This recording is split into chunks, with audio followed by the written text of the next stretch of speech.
కృపావార్త వర్తమానం విని మరి దేవుని నామాన్ని మనం మైపరచుదాం.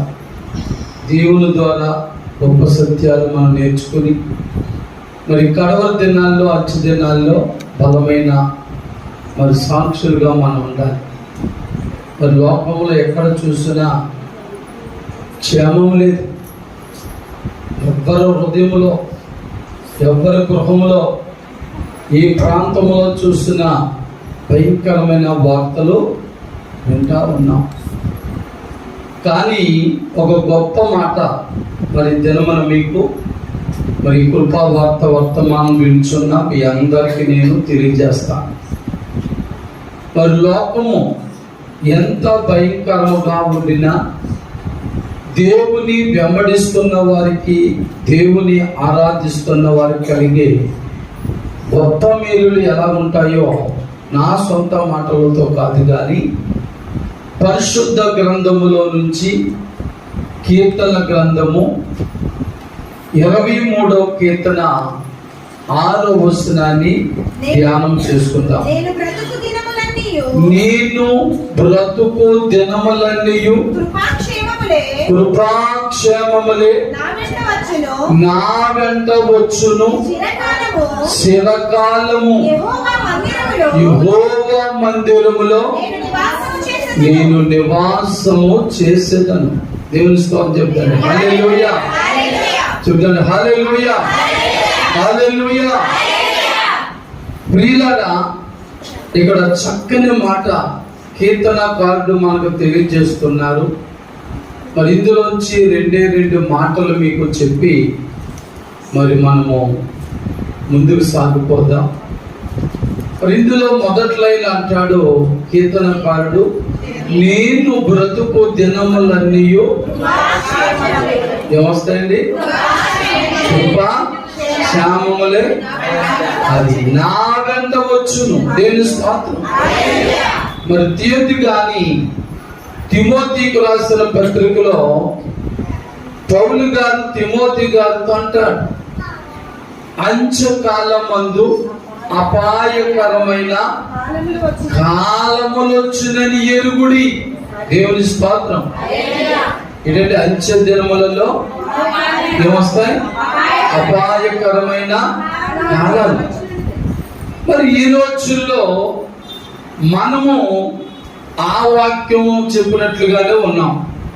తిమోతి గారికి పౌలు గారు చెప్తున్న రీతిగానే మనం అంత్య దినాల్లో ఉన్నాం, అపాయకరమైన కాలంలోనే ఉన్నాం. మరి అలాంటప్పుడు ఇదిగో మరి ఇక్కడ కీర్తనకారుడు చెబుతున్న మాట ఎంతవరకు సబు? ఆయన అన్నాడు, నేను బ్రతుకు కాలం అంతా కృపాక్షేమం నా వెంటే వస్తాయి. దేవుని స్తోత్రం. మరి అక్కడ మరి అలాగుంది, మరి ఇక్కడ మరి ఎలాగుంది? మరి ఎలా? దేనిని మనం నమ్మాలి? దేనిని మనం నమ్మాలంటే 23వ కీర్తన 6వ వచనం 2వ లైన్ ఏమన్నాడు చూడండి.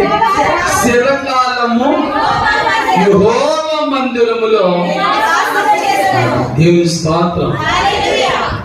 పైన రాయబడిన మాట అయినా మరి ఇక్కడ తిమోతి గారికి రాసిన పత్రికలో ఆ మాట మన జీవితంలో నెరవేరబడకుండా ఉండాలన్నా క్రిందున్న ఈ లైన్ నువ్వు పాటిస్తే ధన్యుడు. దేవుని స్తోత్రం. ఎవరైతే దేవునిలో స్థిరకాలం బలమైన వారిగా, స్థిరమైన వారిగా ఉంటారో వారికి ఎప్పుడు క్షేమమనే. దేవుని స్తోత్రం. ఆపదలు మీకు ఆపదలుగా ఉండవు, వ్యాధులు మీకు వ్యాధులుగా ఉండవు, కష్టములు మీకు కష్టములుగా ఉండవు. ఏమండి? ఈశ్వర్ బాబు కూడా మంచి సాక్షి చెప్పారు కదా. ఆ మాట 91 కీర్తనలు ఉంది కదా. నీ ప్రక్క 1000 మంది పుట్టినా, నీ ప్రక్క 10,000 మంది కూడినా అపాయము నీ ఎద్దకు. చూడండి, మరి ఒకే బండి మీద ఉన్నారంటే ఇద్దరు ఒకలా దెబ్బలు తగలాలి. దేవుని నమ్మిన ఈశ్వర్ బాబుకి ఎంత గొప్ప కార్యం దేవుడు చేశాడు, ఎంత గొప్పగా దేవుడు కాపాడాడు. దేవుని స్తోత్రం. హల్లెలూయా. కనుక దేవుని బిడ్డలారా, దేవుని యందు మనము భయభక్తులు కలిగి ఆయనలో చిరకాలం మనం జీవించడానికి ఎప్పుడైతే తీర్మానం చేసుకుంటామో మనం కష్టమానం క్షేమం దయచేమని అడగక్కర్లేదటండి. భక్తుడు ఏం చెప్తుండో అవి నావి అంటే వస్తాయి. దేని స్తోత్రం. ఆ క్షేమం వెంట, సంతోషం వెంట, ఆనందం వెంట, సుఖం వెంబడి మనం పరుగులెట్టడం కాదట. అవే మనల్ని వెంబడిస్తాయి. ఇదిగో నేను నీకు తోడుగా ఉన్నాను, ఇదిగో నా క్షేమం, నా క్షేమం, నా క్షేమం. దేని స్తోత్రం. అది విశ్వాసం అంటే. దావీదు గారి విశ్వాసం అంత గొప్పది. మరి ఈ దినమున ఎక్కడ క్షేమం దొరుకుతుందా, ఎక్కడ సుఖం దొరుకుతుందా, ఎక్కడ మరి నాకు సేఫ్టీ ఉంటుందా అనుకుంటున్నారు. ఇంటిలో సేఫ్టీ లేదు, వీధిలో సేఫ్టీ లేదు, బయట అక్కడ సేఫ్టీ లేదు. ప్రమాదాలు వస్తున్నాయని, శోధనలు వస్తున్నాయని మనం బయట ఎక్కడికి వెళ్లకుండా ఇంట్లోనే ఉంటే క్షేమంగా ఉంటాము అనుకుంటున్నారేమో. మీకు తెలుసు కదా, ఇంట్లోనే నా కాదుగా కూర్చిపడిపోయి ఇంట్లో ఉన్నంత మాత్రం సుఖం ఉంటుంది అనుకోకండి. శోధన అనేది వచ్చేటప్పుడు నీవు ఎక్కడున్నా వస్తుంది. కానీ నీలో దేవుని భక్తి ఉంటే ఆ శోధన నుంచి దేవుడిని ఎలా తప్పించాలో తప్పిస్తాడు. దేవుని స్తోత్రం. అది వచ్చినట్టే ఉండొచ్చు కానీ అది మనకు శోధనగా ఉండదు. ఆమేన్. హల్లెలూయా, హల్లెలూయా.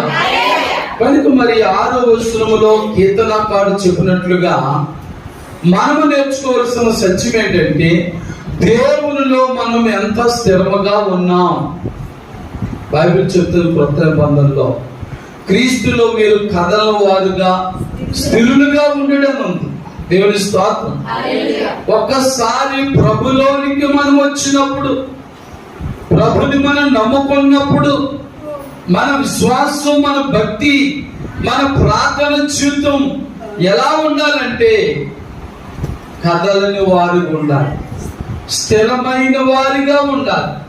సాతానుగాడు అప్పుడప్పుడు ఏదో శోధన పంపించి, ఏదో కష్టం పంపించి, ఏదో నిందలు అవమానాలు పంపించి, ఏదో వ్యాధి బాధలు పంపించి, ఏదో ఆర్థిక ఇబ్బందులు పంపించి మనకు కదుపుతాడు.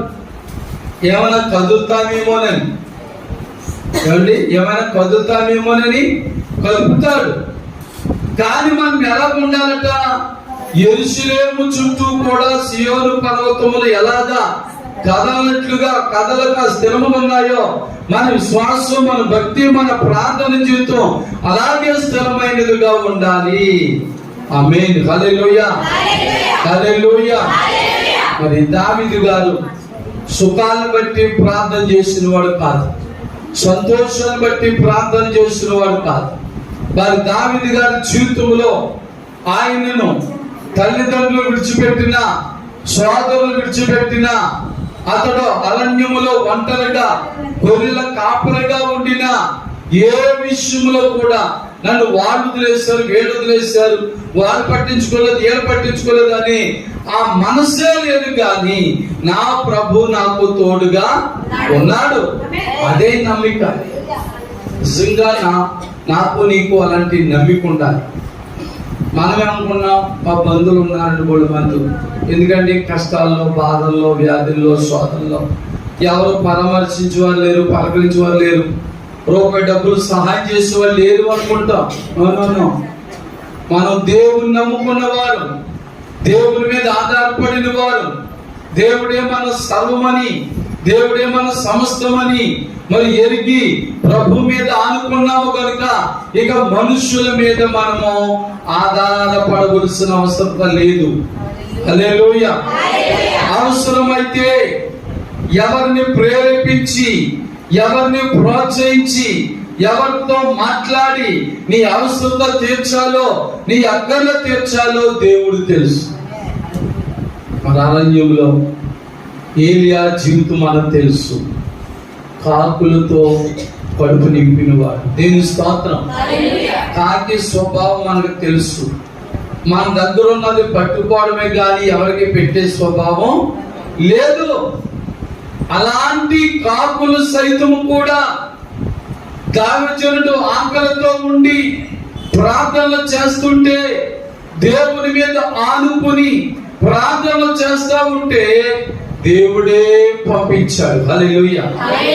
అందుకని కాకుతో ఆహారం పంపించు ప్రభువా, లేదా నాతో పంపించి ఏతో పంపించని మరి ఏలియా ప్రార్థన చేయలేదు. దేవుని స్తోత్రం. ఆయన మట్టుగానే ప్రార్థన చేసుకుంటున్నాడు. ఆయన విశ్వాసం మీద ఆయన కాపాడుకుంటున్నాడు. ఆయన భక్తినిలో ఆయన కాపాడుకుంటున్నాడు. మరి ఏ విశ్వాసం కలిగి ఉన్నాడో, శ్రమలు వచ్చినా, మరి ఆహారం లేకపోయినా, కరువు కాటకములు వచ్చినా సరే తనకున్న భక్తిని విశ్వాసములో స్థిరముగా బలముగా ఉన్నాడు కనుక ఎవరి ద్వారా మరి పంపించాలో వారి ద్వారా పంపించాలి. హల్లెలూయా. మరి నీకు నాకు అలాగే చేస్తానే. మరి నీవు నేను కూడా మరి దేవునిలో స్థిరముగా బలముగా ఉంటే, దేవుని మనం భయభక్తులు కలిగి ఉంటే, మరి కడవ దినాలైనా అంచు దినాలైనా అపాయకరమైన దినులైనా దేవుడు మనకు, మన కుటుంబానికి, మన బిడ్డలకు, మనకు కలిగిన సమస్తాన్ని కూడా క్షేమము దయచేస్తాడు. హల్లెలూయా. హల్లెలూయా. ఆయనకు గొప్ప మాట అంటాడు. ఏమంటాడు? నేను బ్రతుకు దినాలు. ఏదో ఒక వారం, ఒక రోజు, ఒక నెల, ఒక సంవత్సరం అంటలేదైనా. నేను బ్రతుకు దినాలు. చూడండి ఎన్ని సంవత్సరాలు బ్రతుకుతాడో, అన్ని సంవత్సరాలు. మరి అలాగని మరి దావీదు గారు చిన్న వయసులో చనిపోయాడా, నడికాలంలో చనిపోయాడు, ఎవరి కాలంలో చనిపోయాడా? ఎప్పుడు చనిపోయాడు చెప్పండి? రాజుల గ్రంథంలో చూస్తే బహుకాలము వృద్ధుడైన తర్వాత. ఎప్పుడు చనిపోయాడండి? ఎందుకు? దావీదు నమ్మిన గొప్ప మాట. యెషయా ప్రవక్త అంటారు, ముదిమి వచ్చే వరకు నిన్ను ఎత్తుకునే దేవుడైన. హల్లెలూయా. ఆయన తెలుసు, నేను నమ్ముకున్న దేవుడు నన్ను మధ్యలో తీసుకెళ్ళిపోడు. నేను వృద్ధున్నయ్యే వరకు నేను బ్రతుకుతాను. నేను బ్రతుకు దినాలన్నింటిలో కూడా నేను క్షేమములే చూస్తాను, ఆశీర్వాదములే చూస్తాను, అభివృద్ధినే చూస్తాను, మేలునే చూస్తానని నిరీక్షణ ఉంచాడు. హల్లెలూయా. నిరీక్షణ గలవాడుకున్నాడు. మనము అలాంటి నిరీక్షణ ఉండాలి. శ్రమలు రాగానే, బాధలు రాగానే, కష్టాలు రాగానే, శోధనలు రాగానే మనము చాలా వ్యాధులు పడుతున్నాం. అయ్యబాబోయ్, ఊళ్ళో అందరూ నాకు వచ్చేసింది ఏంటి, వాళ్ళకి రాలేదు, వీళ్ళకి రాలేదు అనుకుంటున్నా. వద్దు, అలా తల చూద్దామని. నీకు వచ్చిన శోధన శోధనే కాదు, నీకు వచ్చిన వ్యాధులు వ్యాధులే కాదు, నీకు వచ్చిన బాధలు బాధలే కాదు. దేవుని స్తోత్రం. ఎందుకు చేతంటే మన ప్రభువారు ఎంత గొప్ప దేవుడు అంటే, చనిపోయి 4 దినాలు సమాధిలో ఉన్న లాజరును సైతము కూడా లేవనెత్తినవాడు. హల్లెలూయా. తిరిగి బ్రతికించాడు. అయిపోయింది అనుకున్నారు అందరూ. తన తోబుట్టులైన మరియ మాటలు, అయ్యో ప్రభా, ఈ రోజు వచ్చేవా? నేటికి 4 రోజులు అయిపోయింది. 4 రోజుల క్రితము నువ్వు వచ్చి ఉంటే నా తమ్ముడు బ్రతుకునేమో. ఏమన్నాడు అంటున్నారు వాళ్ళు? 4 రోజుల క్రితం వచ్చుంటే బ్రతుకునేమో ప్రభా అంటున్నారు. అప్పుడు అంటున్నాడు, పునరుద్ధానమును జీవమును నేనే. తర్వాత నాయందు మంచి మాట చెప్పాలి కదా అందులో. నాయందు విశ్వాసం ఉంచువాడు. ఆమేన్. ఏంటండి? ఆమేన్. హల్లెలూయా. ఎంత గొప్ప దేవుడండి. విశ్వాసం ఉంచితే దేవుని స్తోత్రం. ప్రభు చెప్పిన గొప్ప మాట. నీ జీవితంలో ఉన్న కష్టములు, వ్యాధులు, బాధలు, శోధనలు, సమస్యలన్నీ పోయి సుఖ దినాలు, క్షేమదాయకమైన రోజులు నువ్వు చూడాలంటే ప్రభు అయిన యేసు క్రీస్తు వారు మరియ మార్తలతో చెప్పినట్లుగా, మరి నీవు కూడా 2వ లైన్లో ఉన్నట్టుగా, మరి నీవు నమ్మితే విశ్వాసం ఉంచు ప్రతివాడు చనిపోయినా తిరిగి లేస్తాడు. చనిపోయిన వారికే గ్యారెంటీ ఎత్తుంటే, బ్రతుకున్న వ్యాధులతో, బాధలతో, శోధన సమస్యలతో ఉన్న మనకెందుకు భయం? దేవుని స్తోత్రం. హల్లెలూయా. చనిపోయిన వారికి ఎవరైనా డాక్టర్లు గ్యారెంటీ ఇస్తున్నారా? వ్యాధితో వెళ్తేనే గ్యారెంటీ ఇస్తలేదు. ఏమో నా ప్రయత్నం చేస్తాను అంటున్నారు. ఏమన్నారు? నా ప్రయత్నం నేను చేస్తాను. దేవుని నమ్మిన వారైతే నా ప్రయత్నం చేస్తానండి, తర్వాత దేవుని దయ అంటున్నారు. ఏమండి? మరి దేవుని నమ్ముకోలేని డాక్టర్లు అయితే నా ప్రయత్నం చేస్తాం, తర్వాత నీ అదృష్టం, నీ భార్య అదృష్టం, నీ భర్త అదృష్టం, నీ పిల్లల అదృష్టం, నీ తల్లిదండ్రుల అదృష్టం, ఇలా మాట్లాడుతున్నారు. కానీ ప్రభు అంటున్నాడు మరొక బైబిల్ గ్రంథం యోహాను సువార్త 11:25 చక్కగా ఆయన నీకు నాకు కూడా మంచి గ్యారెంటీ ఇస్తున్నాడు. ఆ గ్యారెంటీ నీ జీవితంలో నెరవేర్చబడి అంతటి విశ్వాసం, అంత భక్తి, ప్రార్థన జీవితం, సమర్పణ జీవితం నీకుందా? ఇక్కడ దావీదు గారు అంటున్నాడు, మరి 23వ కీర్తన 6వ లైన్ అంటున్నాడు, చిరకాలము యెహోవా మందిరములో నేను నివాసం చేసేదను. హల్లెలూయా. ఎంతమంది శుక్రవారం, ఆదివారం, బుధవారం దేవుని సన్నిధిలో ఉండగలుగుతున్నారు? మన సంఘం పడ్డ మాట. ఒక్కొక్క సంఘానికి ఒక్కొక్క టైమింగ్స్ ఉంటాయి. ఒక్కొక్క రోజులు శుక్రవారం, ఆదివారం కామన్, మరి ఉన్న రోజులు రకరకాలు ఉండొచ్చు. కానీ మరి మన సంఘ బిడ్డలైన మీ నిమిత్తము నేను మాట్లాడుచున్నాను. మరి భక్తుడైన కీర్తనకారుడు చిరకాలము నేను యెహోవా మందిరములో నివాసము చేస్తుందని చెప్పినట్లుగా మరి శుక్రవారం, ఆదివారం, బుధవారం ఎంతమంది దేవుని మందిరానికి వస్తున్నారు? ఎంతమంది దేవుని ఆత్మతో, సత్యముతో ఆరాధన చేస్తున్నారు? మరి మనం ఆ డ్యూటీ చేయం. దేవుళ్ళు స్థిరంగా బలంగా ఉండవు. ఏ కష్టం వచ్చినా, ఏ వ్యాధి వచ్చినా, ఏ బాధ వచ్చినా సింపుల్గా అంటాం, దేవుని నమ్ముకున్నానండి, నాకేంటండి కష్టాలు, చర్చకు వస్తున్నాను కదండి, నాకేంటి బాధలు, నాకేంటి నిందలు, అవమానాలు, నాకేంటండి ఆర్థిక ఇబ్బందులు, లోటులు అంటున్నాం. దేవుని బిడ్డలారా, భయపడొద్దు. ఈ కడవ దినాల్లో భయపడే సమస్యలు ఎన్నో వస్తాయి. అంచె దినాలకి, అపాయకరమ కాలములివి. ప్రభు రాకడలో ఇలాంటివన్నీ కూడా జరుగుతాయని ప్రభు అయిన యేసు క్రీస్తు వారు ఈ లోకములో సజీవునిగా ఉన్నప్పుడే చెప్పిన మాటలన్నీ నెరవేర్చబడుతున్నాయి. హల్లెలూయా. ఇవన్నీ జరిగితేనే కానీ ఏం రాదట? దేవుని రాకడ రాదు. మరి ఇవన్నీ చూసి అండిపోయి, భయపడిపోయి విశ్వాసాన్ని విడిచిపెట్టేవారు చాలా మంది ఉండొచ్చు. భక్తిని విడిచిపెట్టేవారు చాలా మంది ఉండొచ్చు. దేవునికి దూరం అయ్యేవారు చాలా మంది ఉండొచ్చు. ఎందుకంటే ప్రభు అక్కడ ఉన్నాడు, ఇక్కడ ఉన్నాడంటే పరిగెట్టేవారు చాలా మంది ఉన్నారు. బైబిల్లో ప్రభు చెప్పాడు, క్రీస్తు అక్కడ ఉన్నాడు, ఇక్కడ ఉన్నాడంటే మీరు నమ్మకండి, వెళ్ళకండి. మరి యేసయ్య ఎక్కడ ఉంటాడు? ఆయన ఆలయంలో, నీ హృదయం అని ఆలయంలో ఉంటాడు. హల్లెలూయా. మరి ఎక్కడెక్కడికో మనం పరుగులు పెడితే కాదు. అసలు యేసయ్యకు మన కొరింథీ పత్రికలో రాయబడిన ప్రకారముగా నీ హృదయమే దేవునికి ఆలయం. నీ హృదయమే దేవునికి ఆలయం. మరి నీ హృదయం దేవునికి ఆలయముగా ఉందా? మందిరంగా ఉందా? మరి మందిరంలో ఏముంటుందండి? హృదయం ఆలయం అంటే అర్థం ఏంటి తెలుసా? మందిరంలో ఏముంటాయి? ఇప్పుడు ఏం చేసాం మనం? 1:00 నుండి ఇప్పుడు వరకు ఏం చేసాం? ఏమైనా అల్లరి చిల్లర పాటలు పాడామా? అల్లరి చిల్లరగా మాట్లాడుకున్నామా? వ్యర్థమైన మాటలు మాట్లాడుకున్నామా? ఒకరినొకరు కొట్టుకోవడం, తిట్టుకోవడం చేసుకున్నామా? లేదు. ఇది దేవుని మందిరము కనుక, ఇది దేవుని ఆలయము కనుక, మరి రకరకాల ప్రాంతముల నుంచి మనం వచ్చిన దేవుని సన్నిధికి వచ్చిన మొదలుకొని ఏక మనస్సుతో, ఏకాత్మతో దేవుని కార్యక్రమాన్ని క్రమంగా, సక్రమంగా జరిగిస్తానే ఉన్నాం. దేవుని స్తోత్రం. అంటే దేవుని సన్నిధిలో చెరుకు దారి త్రోవలేదు ఇట్లా ఈ మందిరంలో. అలా ఉండాలి నీ హృదయం కూడా. హల్లెలూయా. నీ హృదయము ఆలయం అవ్వాలంటే నిత్యము స్తుతి ఉండాలి, ప్రార్థన ఉండాలి, వాక్యం ఉండాలి, సాక్ష్యం ఉండాలి.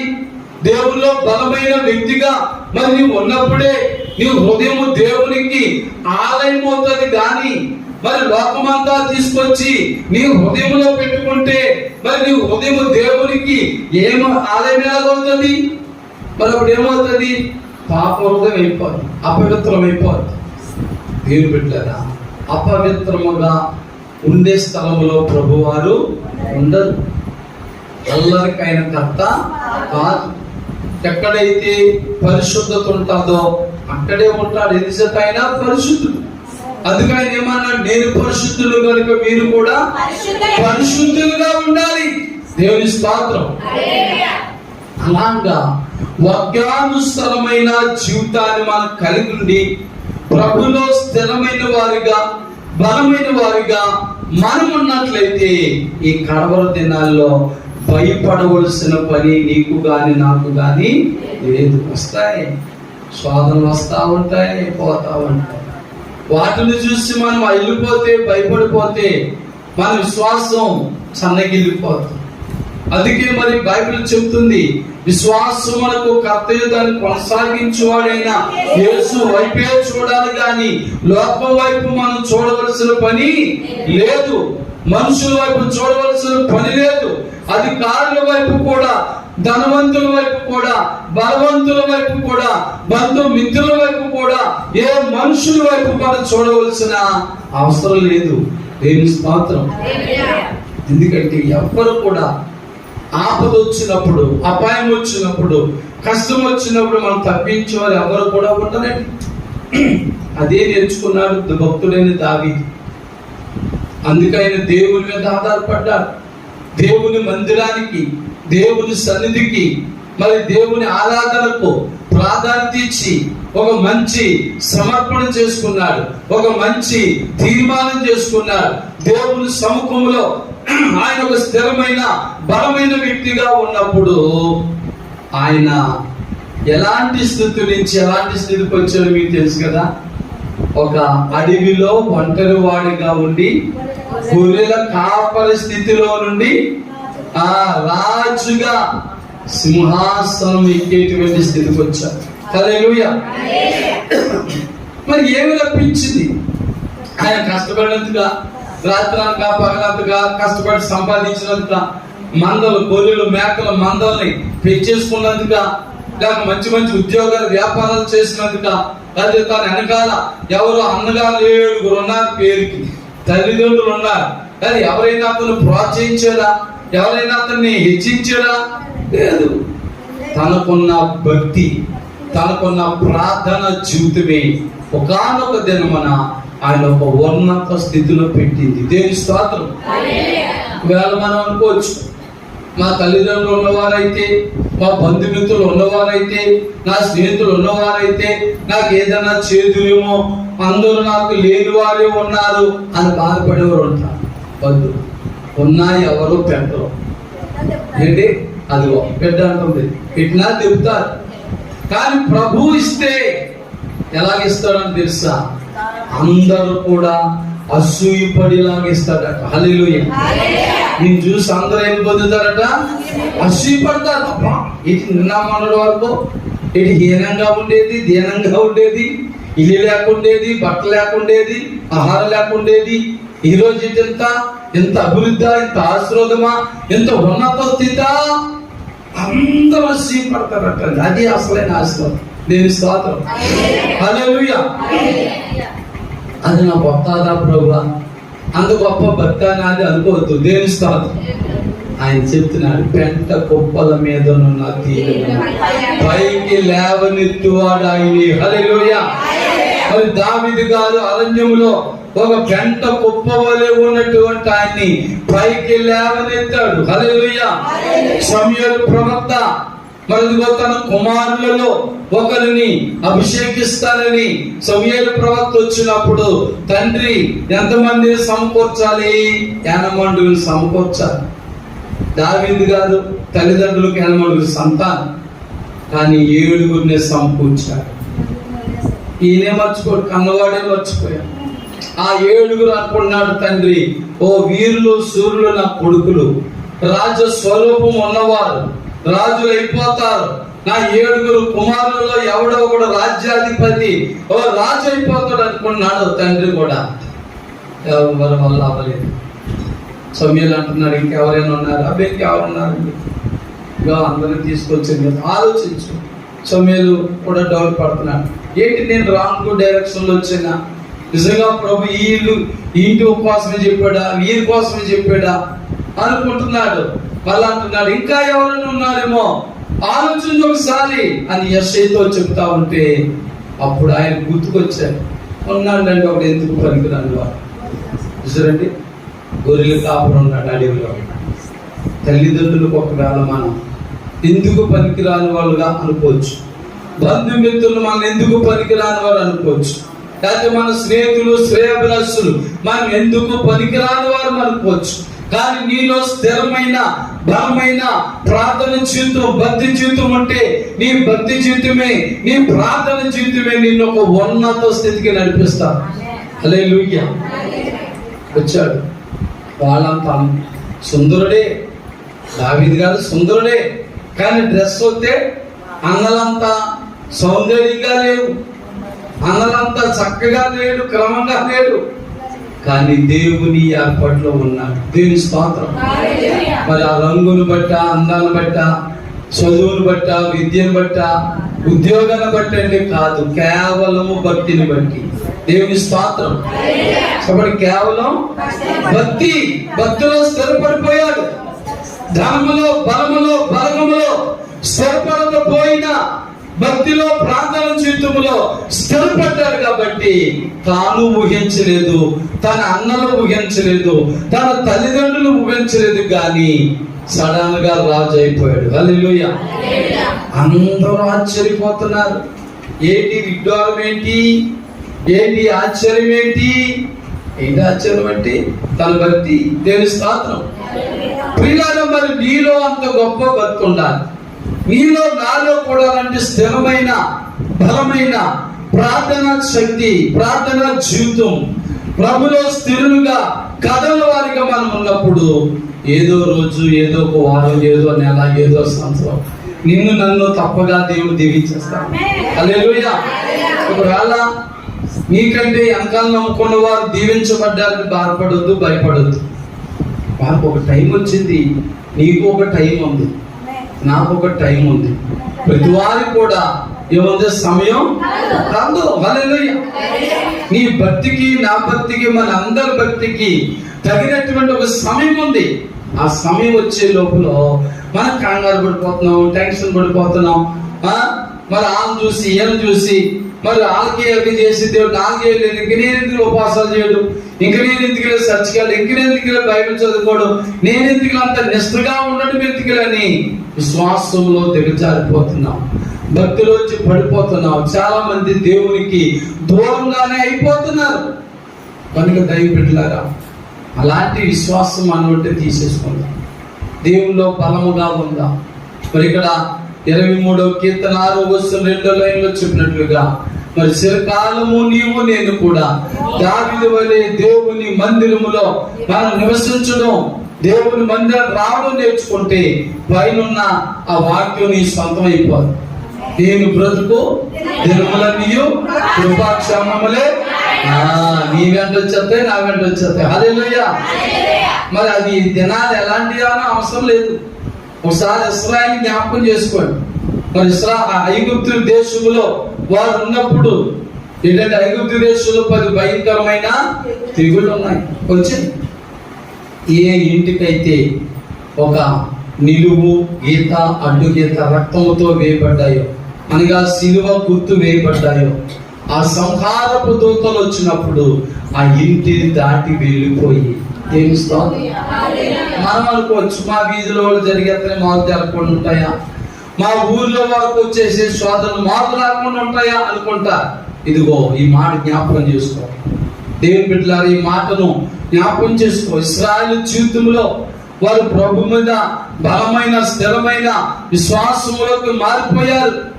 వారిలో భక్తి విశ్వాసం కోల్పోయినప్పుడు శ్రమలకు గురైపోయారు. మరలా బుద్ధి వచ్చి వారు శ్రమలు తట్టుకోలేక వారు కష్టకాలం మందు యెహోవాకు మొరపెట్టినప్పుడు దేవుడు వారు మొరాలకించి వారికి అభయం ఇవ్వగా పిల్లరా, ఇదిగో ఐగుప్తీయులు ఇటు అటు ఉన్న వారు శ్రమల పాలైపోతుంటే ప్రభు మీద ఆధారపడి ప్రభు యొక్క గుర్తులు వేసుకున్న ఆ సిలువ గుర్తు వేసుకున్న ఇంటికి ఏ అపాయం రావట్లేదు, ఏ ఆపద రావట్లేదు. దేవుని స్తోత్రం. అది నమ్ము, అది నమ్మాలి నీవు నేను కూడా. ఈ కలవర దినాలు, అంచు దినాలు కూడా అలాగ ఉంటాయి. అపాయకర దినాలే కావచ్చు, ప్రమాదకరమైన దినాలే కావచ్చు.